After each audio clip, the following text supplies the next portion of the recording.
Feche os seus olhos, vamos orar.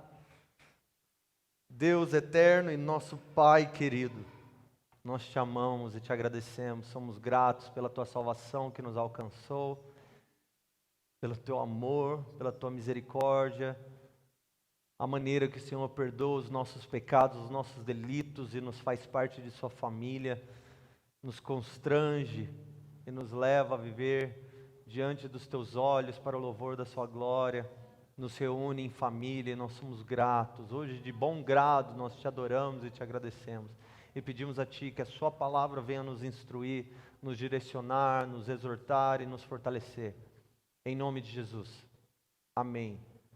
Amém. Nós estamos continuando a nossa série sobre as parábolas de Jesus no Evangelho de Mateus.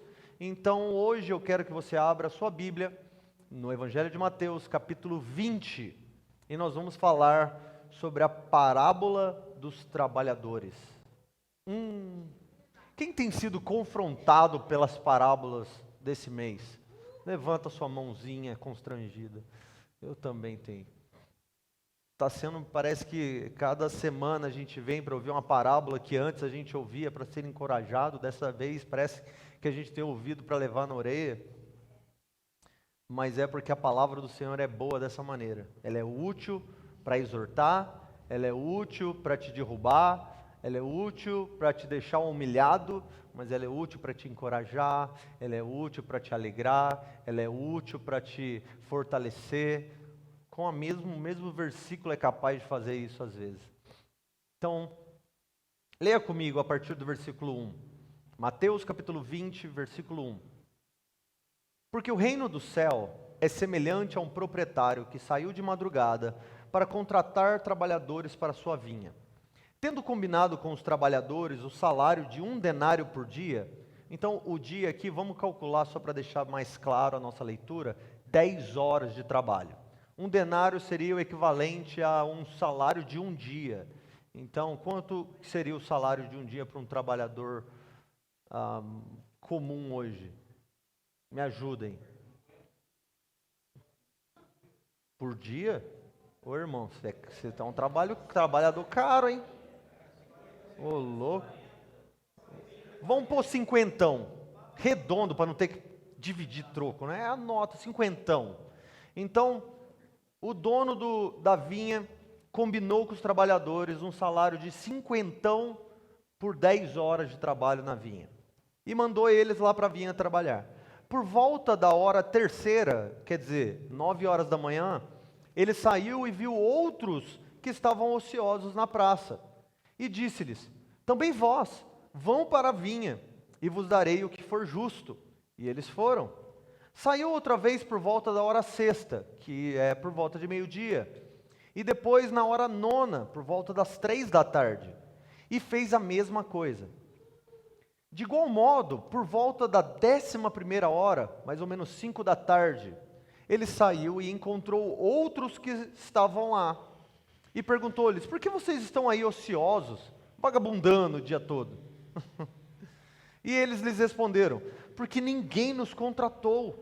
E ele lhes disse: então ide também vós para a vinha. Ao anoitecer, já 6 horas da tarde, 1 hora depois que ele contratou os últimos trabalhadores, o dono da vinha disse ao administrador: chama agora os trabalhadores e paga-lhes o salário, começando pelos últimos trabalhadores até os primeiros. Vindo os que chegaram por volta da 11ª hora, aqueles que chegaram às 5 horas da tarde, eles receberam os 50 que ele devia.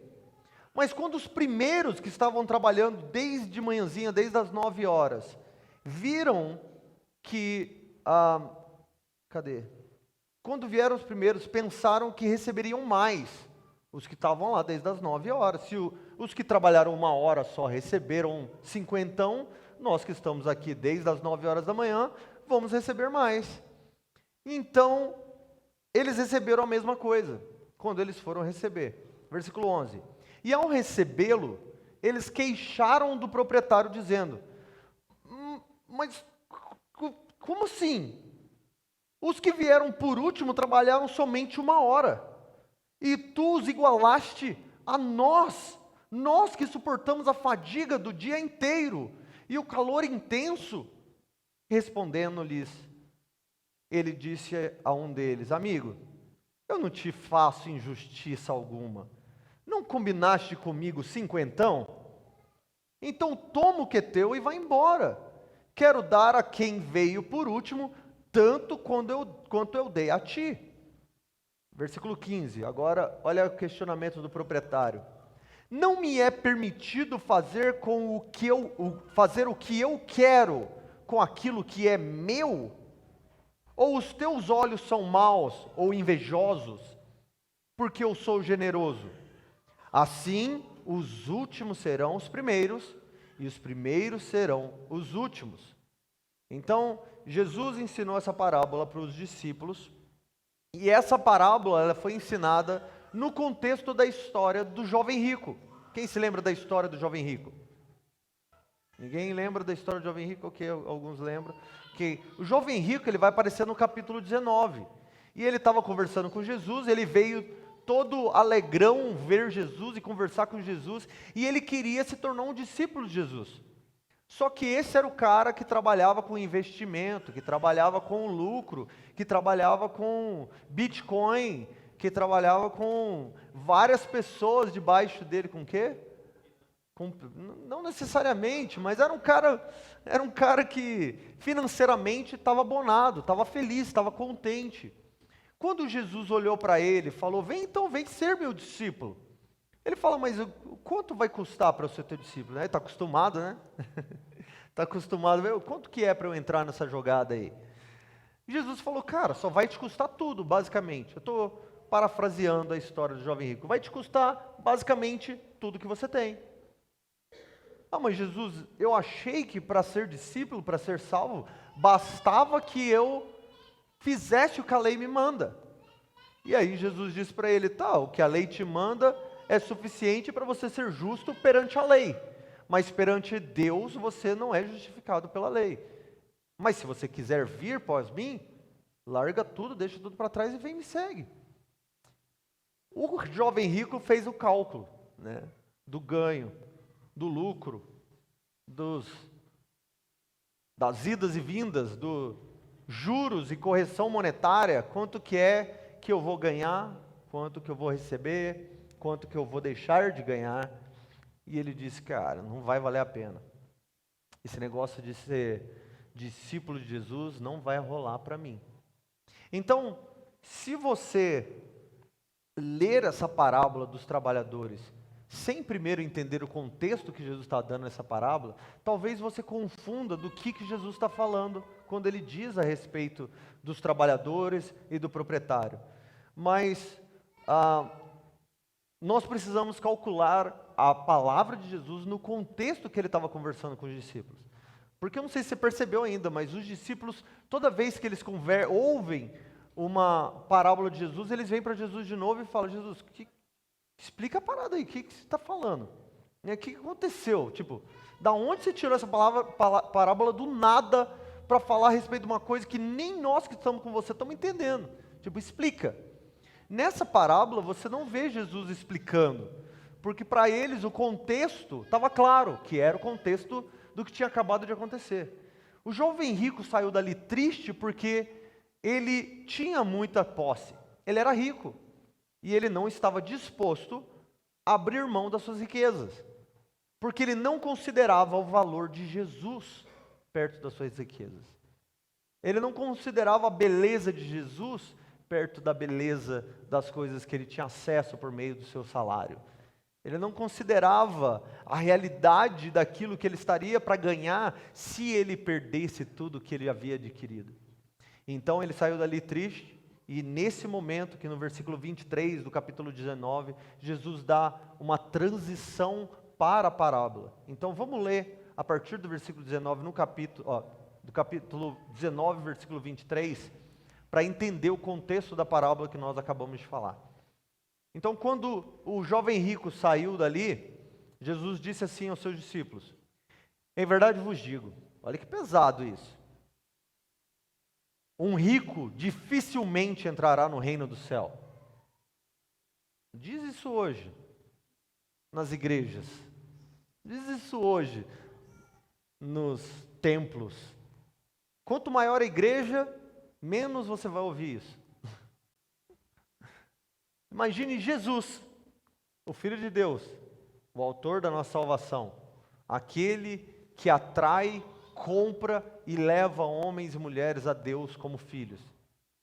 Virando para os discípulos aqui, um bando de pé rapado, pescadores, analfabetos, jovens, gente suja, pé sujo, um monte de gente doida igual a nós, vira para eles e fala assim, ó, você viu o que aconteceu com o jovem rico? Deixa eu te dizer, agora nós temos que compreender algo. Jesus está falando isso a partir de uma perspectiva divina, tá? Ele não está falando, ele não está sendo marqueteiro, ele não está tentando agradar ninguém, ele está falando uma realidade de quem é a porta das ovelhas, de quem é o caminho, a verdade e a vida, de quem, por quem esses ricos teriam que passar para acessar Deus. Então eu acho que se alguém sabe o que está falando, é Jesus. E ele vira e mete um tapa na orelha de todo mundo dizendo assim, ó, dificilmente um rico entrará no reino de Deus.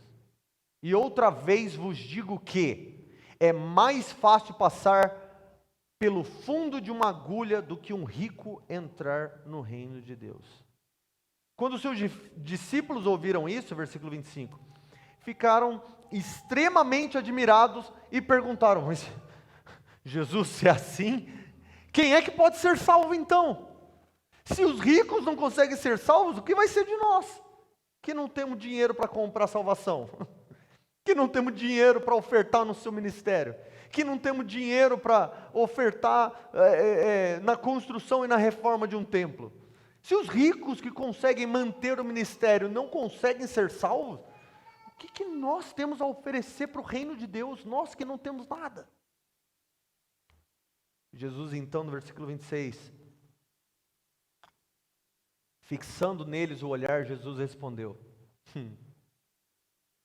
é impossível para vocês serem salvos. Quer dizer, por que Jesus disse para vocês é impossível? Porque o que eles estavam perguntando é, ricos não conseguem comprar. Se ricos não conseguem, como é que nós vamos conseguir? Jesus fala para eles, realmente, nem ricos conseguem comprar, nem vocês conseguem adquirir e nem manipular a sua entrada para dentro do reino de Deus. Para vocês é impossível serem salvos. Porém, para Deus tudo é possível. Então, tanto para fazer um rico se arrepender e entregar todo o seu dinheiro, quanto para fazer um pobre se tornar rico, tremendamente milionário por toda a eternidade. Qualquer um desses dois fatores ou dessas duas ideias, para Deus é muito fácil de fazer. Versículo 27, quem que tem que falar no meio dessas horas? Pedrão. Pedrão é Pedrão. Fala, cara, Jesus, eu estou entendendo, se eu estou entendendo direito o que você está me dizendo, é que eles não conseguem comprar, mas nós que não conseguimos comprar, parece que receberemos algo melhor do que eles deixariam para trás. Então Jesus, deixa eu te fazer uma pergunta, nós deixamos tudo para trás para te seguir, se nós fizemos isso, então, que recompensa teremos? Olha, Pedro fez uma pergunta maravilhosa, que nós faríamos, eu faria se eu estivesse com Jesus. Jesus, beleza, ó. O teu modelo de negócio não é legal, Jesus. Esse negócio de, vem trabalhar comigo para ser perseguido, para ser pedrejado, para ser crucificado, para receber cuspe na cara, tapa na cara, odiado pela direita, odiado pela esquerda, odiado pelos fariseus e odiado pelos saduceus, a gente não tem para onde ir, a gente não sabe onde nós vamos dormir, esse negócio está difícil, não é fácil. Então me diz, qual é o lucro que nós vamos ter?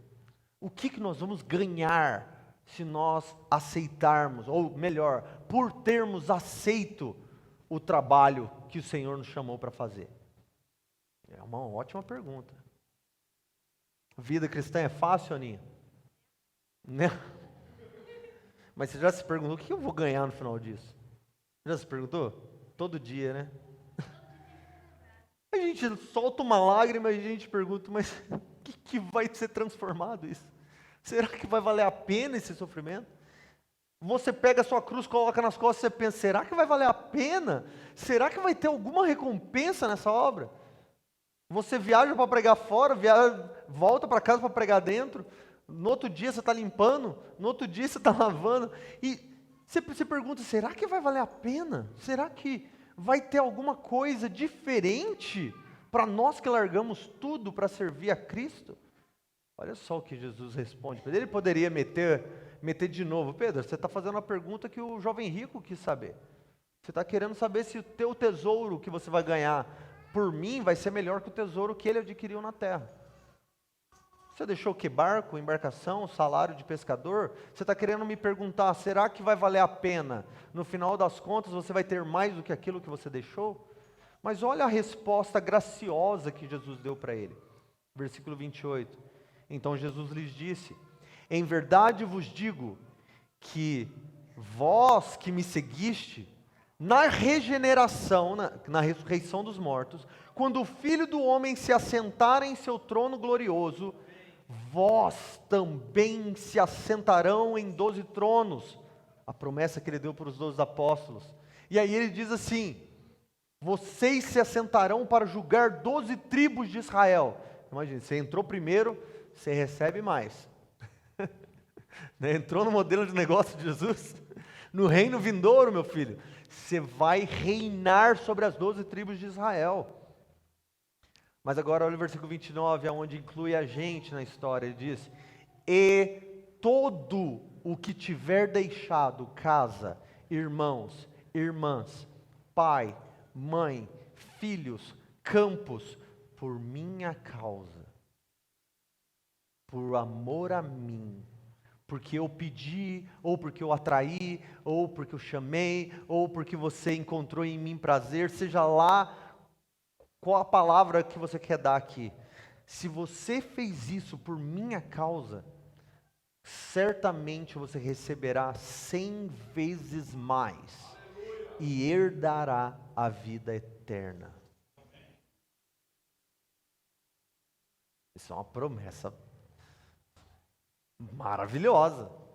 Só de pregar eu já me sinto um pregador de prosperidade aqui, né? Imagina, gente, dizer para vocês o que Jesus disse e ser bíblico dizendo, Jesus prometeu que tudo aquilo que nós deixarmos para trás nessa vida, por causa dele, nós receberemos na regeneração, na glorificação dos mortos, no dia que Jesus se sentar para reinar, ele nos dará 100 vezes mais do que quer que você tenha deixado para trás por causa dele. Eu quase que consigo pensar se o jovem rico tivesse ouvido isso antes de ter ido embora. Será que ele teria ficado? Se ele tivesse calculado 100 vezes mais, basta eu deixar para trás 100 vezes mais na era vindoura. Talvez. Mas Jesus não estava querendo que ele viesse por causa do lucro. Jesus sabia que o coração dele não estava desejoso da vida com Cristo. Estava desejoso de ganância. Eu quero ser grande, eu quero ser visto, eu quero ter poder, eu quero ter honrarias. Enquanto os outros 12 haviam deixado tudo para se tornar servo do servo de todos. Aquele que lava os pés é o nosso Senhor. Se Ele lava os pés, o que nós faremos então? Você quer ser visto? Se humilha. Você quer ser o primeiro? Seja o último. Você quer liderar? Sirva todo mundo. Que isso, Jesus? Que tipo de chamado de prosperidade é essa? Que tipo de chamado de sucesso é esse? E aí é nesse contexto que ele vai dizer assim, mas muitos dos primeiros serão os últimos, e os últimos serão os primeiros. E a gente fica pensando, né? Nossa, quantas maneiras diferentes as pessoas encontram para distorcer essa frase e dizer, os últimos serão os primeiros, quando você está no final da fila, quando você está na hora de comer. Qualquer coisa serve para a gente chegar e utilizar esse versículo no contexto errado. Mas o que Jesus queria dizer quando ele disse para eles: eu vou dar para vocês 12 tronos, mas eu também vou dar 100 vezes mais para todos os meus servos que tiverem abandonado qualquer coisa para trás, 100 vezes mais. Mas 12 apóstolos, saibam, vocês que estão sendo primeiros, haverão últimos que virão primeiro. E vocês que vieram primeiro agora, talvez vocês sejam os últimos a receber. Entendeu? Não entendeu? Jesus estava falando com os apóstolos e ele disse para eles: vocês que deixaram tudo agora, vocês vão se assentar em tronos. Mas ele disse para eles: mas talvez haja uma ordem de recepção daquilo que eu vou dar. Muitos dos últimos serão os primeiros, e muitos dos primeiros serão os últimos. E ele estava falando de ordem de ser coroado, honrado, glorificado e receber galardão. Vocês que foram meus primeiros apóstolos, talvez haja uma questão que eu vou ter que colocar no meio de vocês, ou antes de vocês, alguns daqueles que vão crer muito depois de vocês. E então ele conta uma parábola sobre os trabalhadores da vinha. Entenderam? Por que ele contou a parábola? Para que eles compreendessem a realidade da era vindoura e como ele vai recompensar aqueles servos frágeis e que quase não trabalharam, como nós. Em comparação com os primeiros apóstolos que ralaram até o último átomo de existência deles. E ele falou assim: mas vocês entenderam que eu vou recompensar vocês bem, mas não deixe isso crescer no coração de vocês não. Mas não se sintam aí como bam, que vocês são merecedores do que eu vou dar para vocês. Porque não é a respeito do trabalho ou do nome de vocês, mas a respeito da minha generosidade, que ordenou recompensa e bênçãos para vocês antes da fundação do mundo, para que vocês usufruíssem das riquezas da minha glória, para que vocês usufruíssem das riquezas da minha majestade na era vindoura. De tudo que o Pai submeter a mim, eu vou dar para vocês usufruírem junto comigo. Mas talvez haverão alguns ali no meio que vocês não conhecem ainda. E nós que somos dos últimos trabalhadores a serem tragos para a vinha, estamos pensando: nossa, como vai ser? Nós chegamos agora. E Jesus está falando: fique tranquilo, alguns de vocês vão ser colocados em posição que vocês nem imaginam. Como a gente compararia a nossa obra, nosso cristianismo, a nossa vida cristã com o cristianismo da igreja primitiva? É muito difícil ser crente nessa sociedade moderna. É muito difícil ir para a faculdade, porque lá todo mundo odeia os crentes. Odeia, eles falam o quê? Crente bobo. Crente feio. Muito difícil mesmo. Muito difícil mesmo.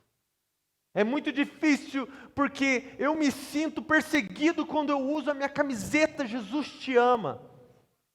Ai, que bonitinho.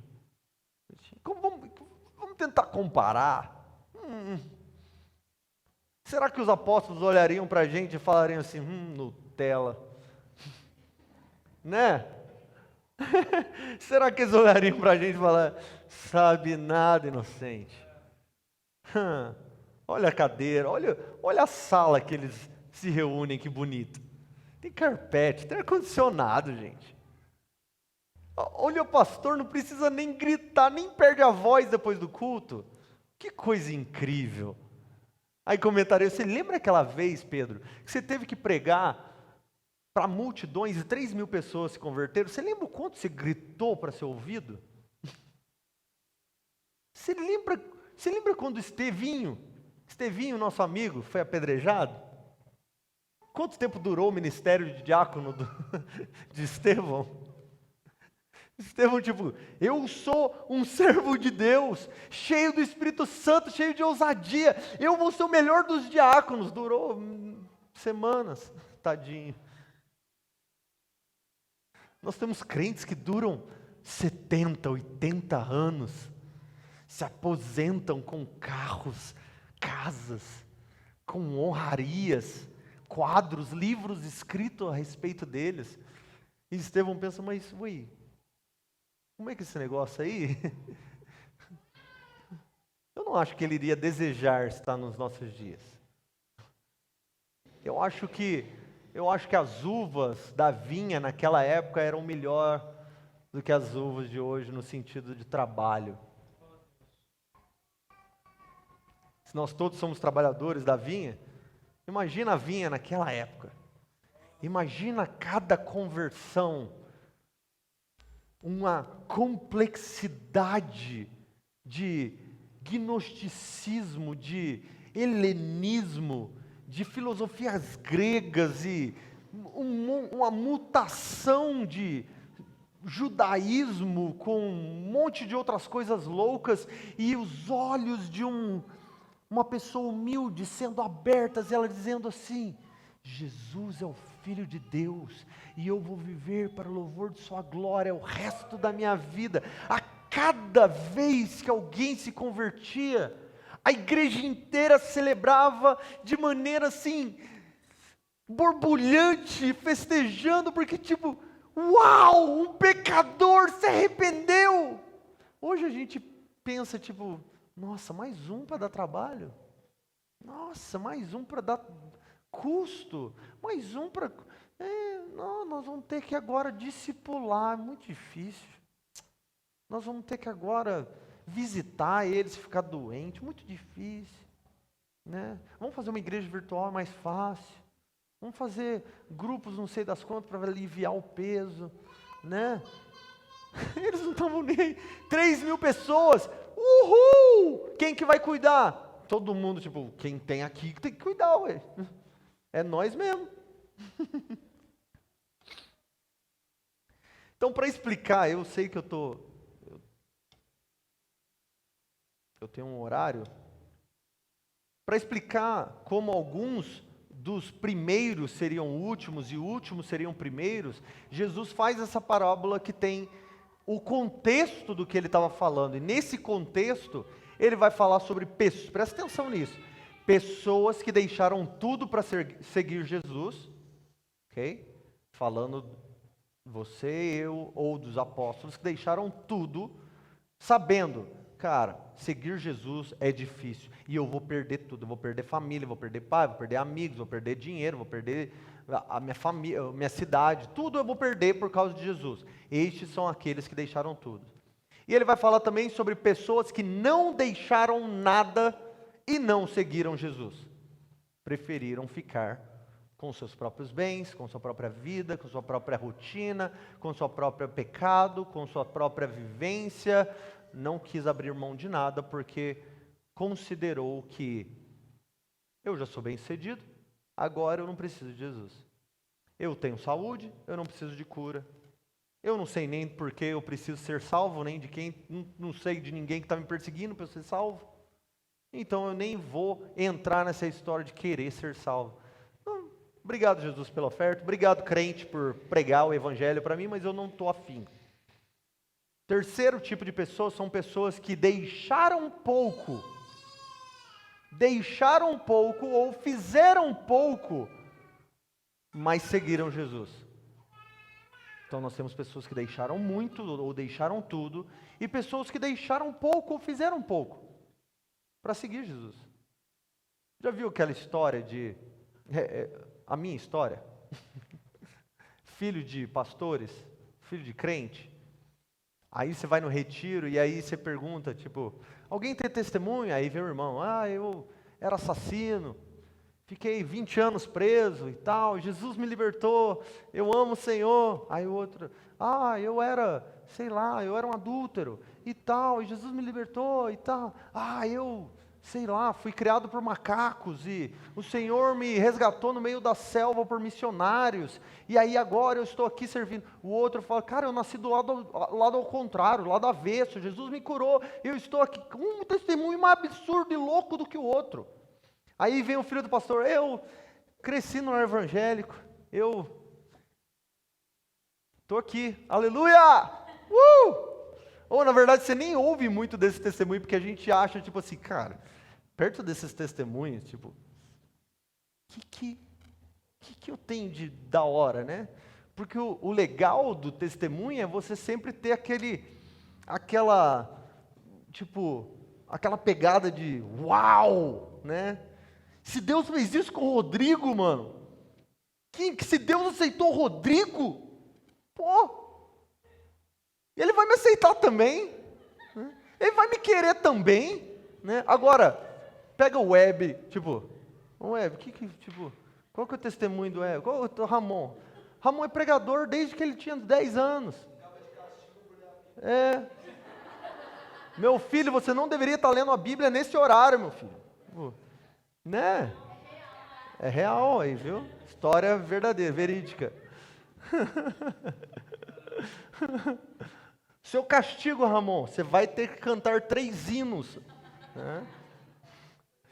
Decorar Salmo 119.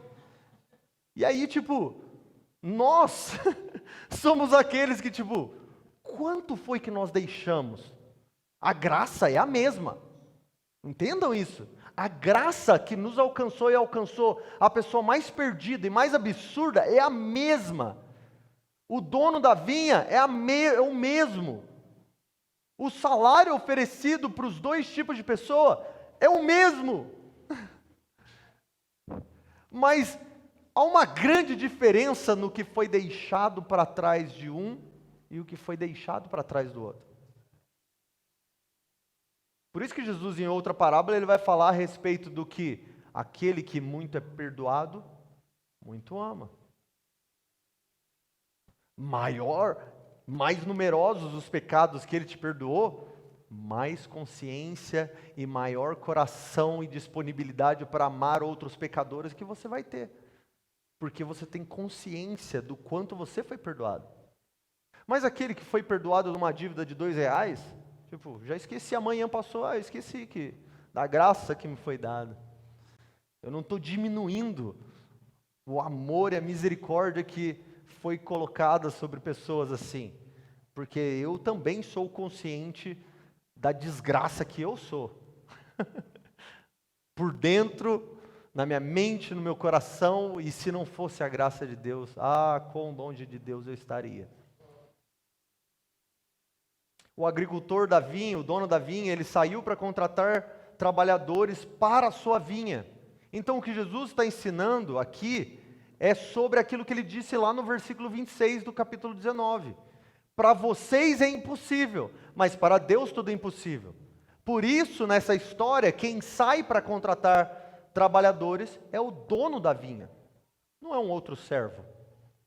Não é um outro ajudante. É o próprio dono da vinha. Por quê? Porque a obra de chamar trabalhadores, a obra de salvação, a obra de alcance é feita somente pelo Pai. É o Pai que chama. É o Pai que atrai. É o Pai que convida. Os trabalhadores estavam na praça. Será que eles não sabiam que tinha trabalho na obra? Será que eles não sabiam que tinha uma vinha precisando de ajudante? Por que eles não foram? Porque eles não tinham acesso. Porque eles não tinham desejo. Porque eles não tinham promessa. Porque eles não tinham chamado. Porque eles não tinham a possibilidade de acessar a obra. Mas aqui quem trouxe o acesso é o próprio proprietário. Você está vadiando nas praças da condenação, do pecado e da morte. Vem trabalhar para mim. Vem trabalhar comigo. Vem trabalhar na minha vinha, na vinha que o Pai trabalhou. Eu sou a videira verdadeira e o Pai é o agricultor. Vem trabalhar na minha vinha agora.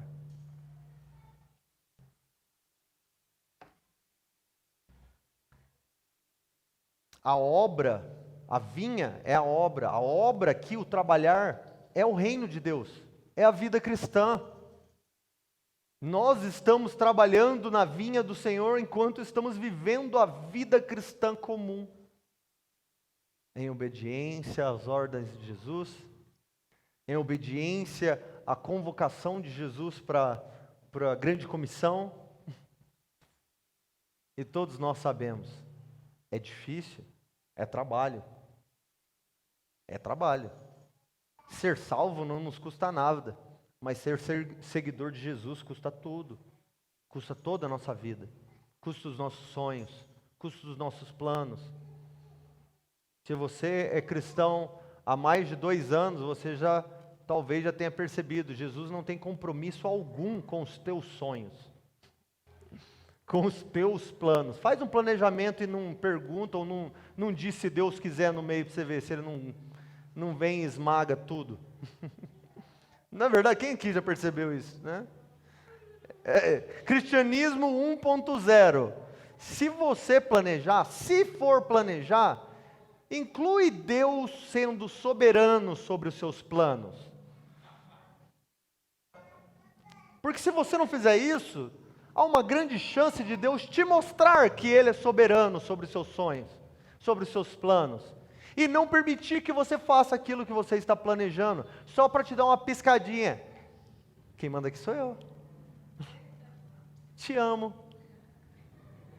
Vamos continuar? Por isso que Jesus diz, por isso não digam vou para tal lugar, vou fazer tal coisa, mas se Deus quiser farei tal coisa, se Deus quiser irei a tal lugar. Nós não escolhemos a obra, Deus nos escolhe para ela.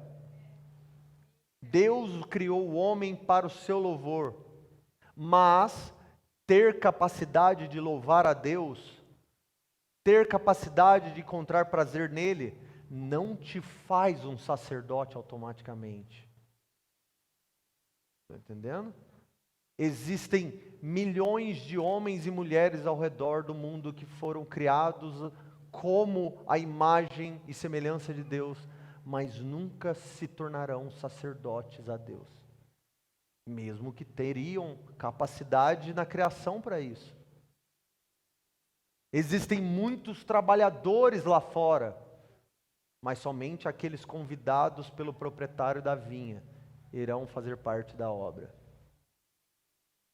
Nós não escolhemos a obra, Deus nos escolhe para ela. Nós não temos acesso ao proprietário, é Ele quem se achega a nós. É Ele que vem na desgraça do nosso dia, chamado vida, e fala assim, o que você está fazendo da sua vida? O que você está fazendo? Nada está sendo produzido de você. Você é um lixo. Deixa eu transformar a sua vida em um jardim. Deixa eu te tirar do montulho, como é que é? Do lixão, do entulho, e te vestir para beleza e glória como um sacerdote. Mas os discípulos perguntaram a Jesus, que recompensa nós teremos? Qual será o nosso salário? Vai valer a pena? E é nisso que Jesus trabalhou na ideia da parábola, quando ele inclui o combinado com os trabalhadores. E aí ele vai dizer, tendo combinado com os trabalhadores o salário de 1 denário por dia, mandou-os para a vinha. Essa parábola não é somente a respeito de salvação. Não é a respeito de uns serão chamados para a vinha, outros serão ignorados. Mas é a respeito de graça, é a respeito de generosidade, é a respeito de recompensa. Uma recompensa que nós também não somos dignos de receber. É um juros absurdo que ele dá. É tipo, você trabalha por 1 minuto e ele te dá R$1 milhão porque você trabalhou 1 minuto. Como que isso pode ser justo? No cálculo de Jesus faz sentido. Isso porque você trabalhou com coisas materiais, coisas temporais. Ele fala, mas a recompensa de 1 milhão durará para sempre. Como pode? Eu digo, acordo de manhãzinha bravo, acordo de manhãzinha querendo matar alguém, mas eu fecho os meus olhos e eu oro, Senhor, eu te amo hoje. Hoje eu escolho te servir e te seguir. Me dê graça para te louvar hoje. E uma oração assim tem um peso de glória eterna, que não faz sentido para ninguém. Você sendo tentado em um pecado e você diz assim: Espírito Santo, me dê graça para fugir. E você sai daquele lugar e você ter dito não para uma tentação, tem um peso de glória eterna gigantesco. Mas o difícil é que no meio desses trabalhadores todos, nós temos alguns que acreditam que, realmente, eu trabalhei para isso. Eu deveria mesmo receber isso. Fui eu que disse não para a tentação. Fui eu que decidi não pecar, que decidi não matar alguém, que decidi perdoar. Eu sou digno, eu sou trabalhador, eu sou digno do meu salário, Deus. E Jesus está trabalhando com eles a ideia de: ei, eu prometo que eu vou dar uma recompensa para vocês. Mas a recompensa não é a respeito do que você fez, porque você nem conseguiria fazer se não fosse a minha capacitação em você. Você vai receber o que eu vou dar para você, porque eu tenho para dar, porque eu desejo dar, então eu vou te chamar para fazer algo mínimo e vou te recompensar com glória eterna. Mas eu não preciso nem te pagar se eu quiser. Vale a pena esse tipo de trabalho? Olha só, vem trabalhar para mim. O que é meu é seu. Mas trabalha aqui comigo. Para quem que ele está falando? Está falando para o seu filho de 5 anos. Qual que é o trabalho do filho? Segura esse prego aqui até o papai te pedir. E o pai constrói uma casa. No final da casa ele pega o prego e fala assim: obrigado, filho. Coloca o prego na parede, coloca um quadro da família. Filho, obrigado por construir a casa comigo, filho. Deixa eu te dar toda a minha herança para você, meu filho. Você é incrível. E aí o filho: eu mereci mesmo. Eu trabalhei.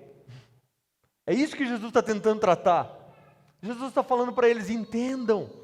Se o Pai não tivesse alcançado vocês, vocês ainda estariam perdidos nas praças de maneira inútil por aí. Mas é o Pai que chamou vocês. E o Pai deu acesso à obra com vocês.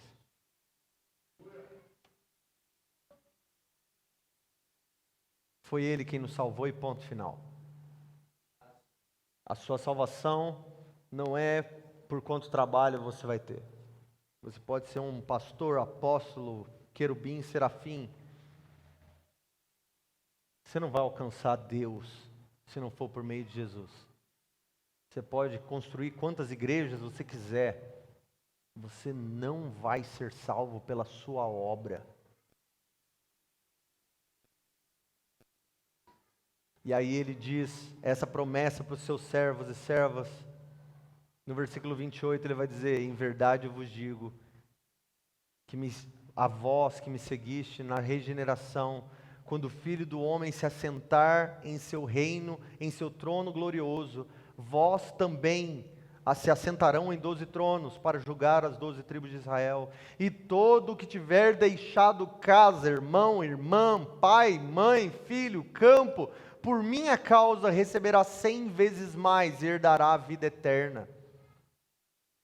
Nós fazemos o que nós fazemos não para adquirir recompensa, mas é por amor, sabendo que em nosso amor nós receberemos recompensa. Assim como nós temos que educar os nossos filhos a fazer o que precisa fazer, nós damos recompensas a eles, mas eles precisam aprender a obedecer o que você pede a eles. Às vezes você dá recompensa, mas às vezes você não vai dar. E ele vai ter que obedecer, vai ter que viver fazendo o que precisa ser feito da mesma maneira. Mas da generosidade do seu coração, você recompensa um trabalho simples com algo muito maior e melhor do que ele merecia. Mas agora imagina comigo, nós já estamos caminhando para o final. Imagina essa conversa, na eternidade, diante do trono branco, ou diante do trono da glória de Jesus. Chega Pedro e começa a conversar, ou um dos apóstolos, qualquer um deles, e começa a conversar com Jesus do lado do trono. Jesus, espera aí, por que o Ramon está aqui? Por que o Madison está aqui agora? Espera aí, olha a vida deles. Eles viveram em 2023, Jesus. Tipo, qual que foi a dificuldade da vida deles? Mas tu quer igualar eles a nós, que suportamos a fadiga do dia inteiro e o calor intenso? Como os trabalhadores disseram para o proprietário. Ele chegou às 5 horas da tarde para receber às 6 e recebeu exatamente o mesmo valor que nós trabalhamos desde as 9 da manhã para receber? Como é que pode que eles de 2023 tenham recebido o equivalente, a mesma recompensa que nós que trabalhamos agora, para eles terem uma vida simples como eles têm? Ficam comigo, gente. Agora, só para te dar um gostinho legal de comparação dos trabalhadores. Pedro morreu crucificado de cabeça para baixo. Tiago foi morto à espada por ordem de Herodes. André foi crucificado. Tiago foi apedrejado até a morte.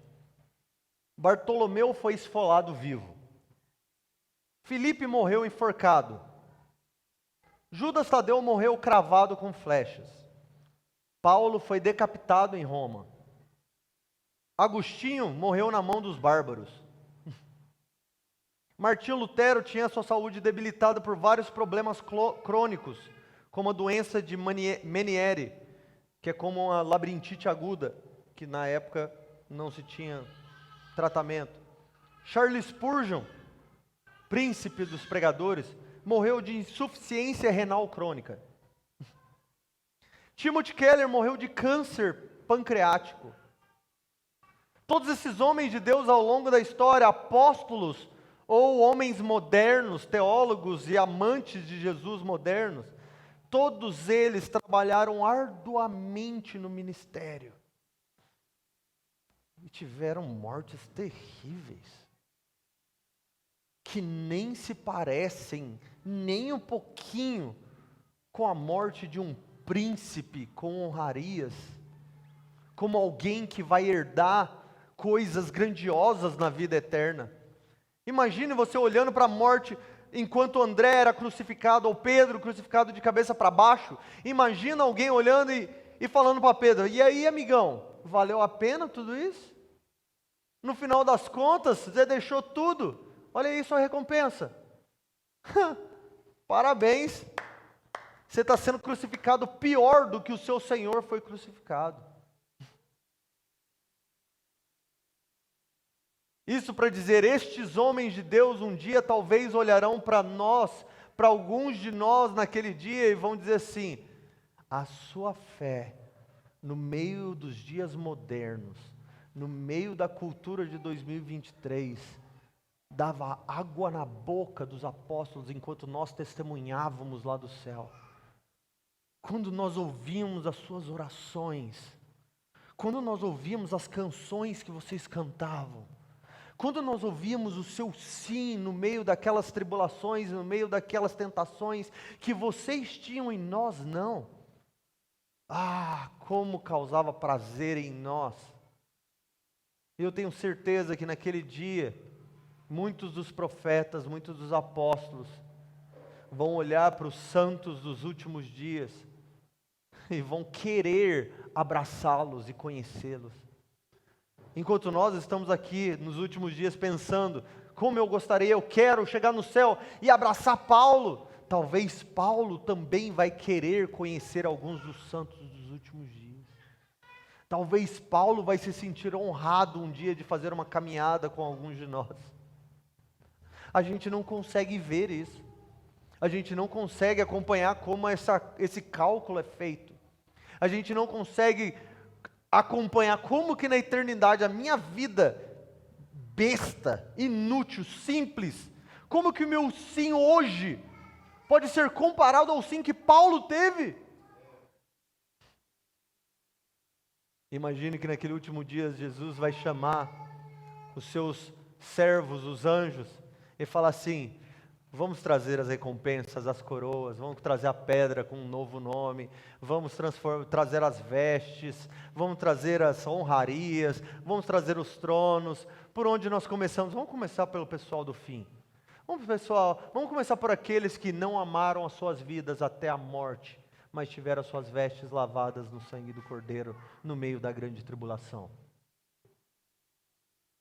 Vamos começar com aqueles que não amaram todo o prazer e recompensa que o mundo moderno podia dar para eles, mas decidiram viver uma vida simples, mansa, escondidos no amor e na satisfação do nosso Senhor Jesus Cristo. Vamos começar com aqueles que negaram suas próprias vidas para servir uns aos outros numa comunidade de fé, contemplando o dia do retorno de Jesus, sem saber quando seria, mas se mantendo fiel e persistente em oração e vida santa até o dia do Senhor. E aí a gente vai vindo para trás. A gente chama Martim Lutero já. A gente chama Jerônimo depois. A gente chama Bartolomeu depois. A gente chama Moisés depois. E é assim que Jesus vai terminar a sua parábola dizendo de novo: entendam então, trabalhadores, muitos dos primeiros serão últimos e muitos dos últimos serão os primeiros. Primeiros a quê? A receber o pagamento por sua vida comum cristã, de servo e discípulo de Jesus Cristo.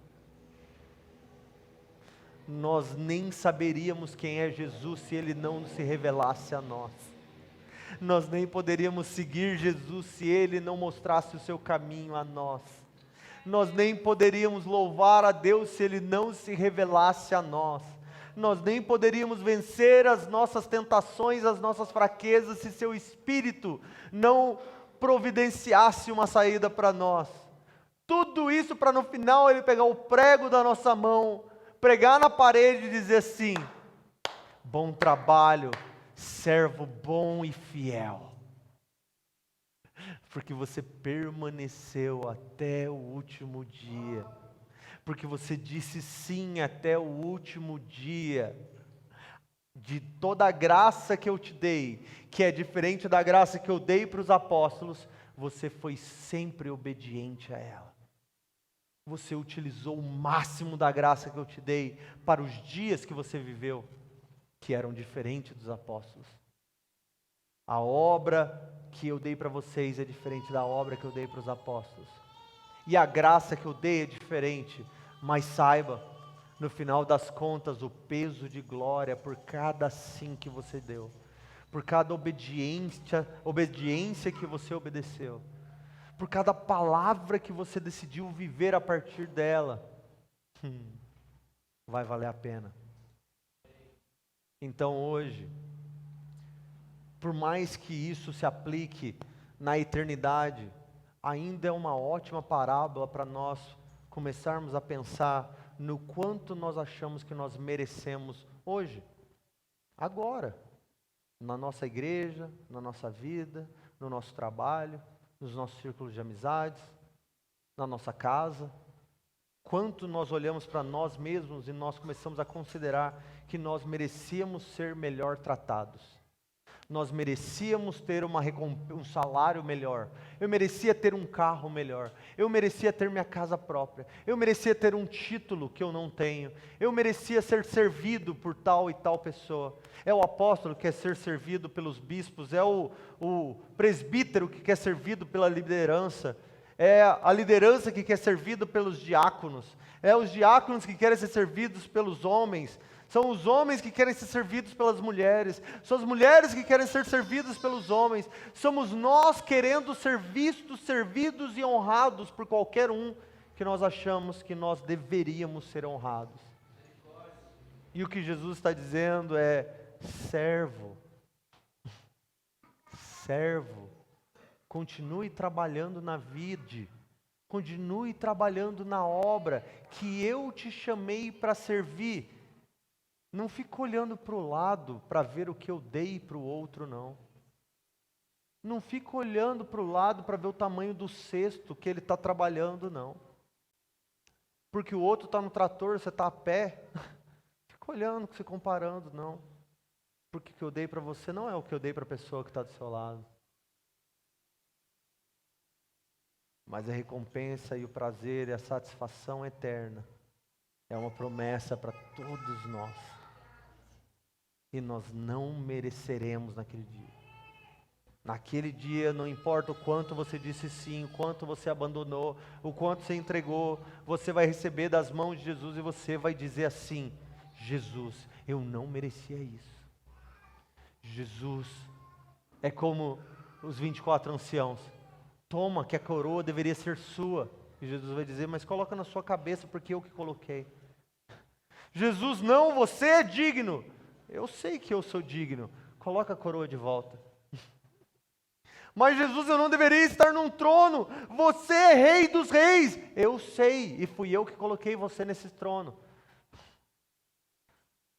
E nós nos satisfaremos nele, naquilo que ele nos der. Com uma santa humildade, uma santa gratidão, uma eterna gratidão. Então, até mesmo na ordem de chegada na Imago Dei, nós vemos questões assim. Porque nós chegamos primeiro. Ou porque eu trabalho mais. Ou porque eu deveria fazer isso e aquilo. Meus queridos, nós estamos trabalhando para um Senhor. E esse Senhor não é o nosso umbigo. Nos humilhemos diante do proprietário da vinha, para que nós possamos receber dele a recompensa que ele nos prometeu. Amém? Vamos ficar de pé.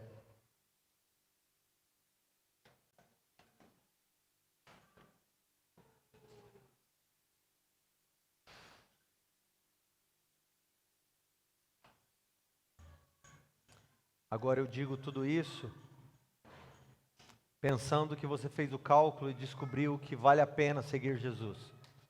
Mas se você calcula que você prefere ficar rico nessa vida, nessa era, vai lá. A vida cristã não é para você.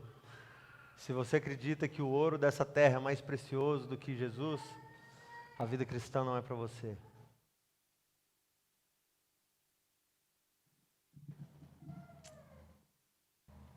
O chamado de Jesus é: toma sua cruz, enche seu ombro de ferpas, tropeça no caminho, mas não larga a cruz. Fica até o final e vai dar certo. Vocês vão receber a coroa da vida, servos bons e fiéis. Feche seus olhos. Pai, eu quero te agradecer por todo aquele que o Senhor chamou. Te agradecer pelos meus irmãos e irmãs aqui hoje, que encontraram a satisfação do Senhor. E assim como Paulo, descobriram a dignidade de Jesus Cristo. Que descobriram quão magnificente, glorioso, incrível Jesus é. Que não se pode comparar com ouro, prata, pedras preciosas. Que não se pode comparar com as riquezas dessa terra ou com os prazeres terrenos. Eu te agradeço e peço a Ti, Senhor, mantenha os fiéis até o fim. Guarda-os da soberba, guarda-os da arrogância, guarda-os da ganância, livra-os dos ciúmes e da inveja. Mantenha-os santos, mantenha-os humildes, servindo uns aos outros, glorificando o Teu nome no nosso dia a dia, no nosso trabalho, na nossa profissão, na nossa família, no nosso declarar, no nosso falar, no nosso cantar, no nosso agir. Que nós venhamos viver para o louvor da Sua glória, não importando quem esteja ao nosso redor, não importando quem esteja vendo, porque a nossa obra é para o Senhor, o nosso abandonar é para o Senhor, o nosso caminhar é para o Senhor. Então receba de nós, Senhor, a tua recompensa, receba de nós a tua alegria, receba de nós o teu prazer. Usa-nos para o louvor da sua glória, em nome de Jesus. Amém.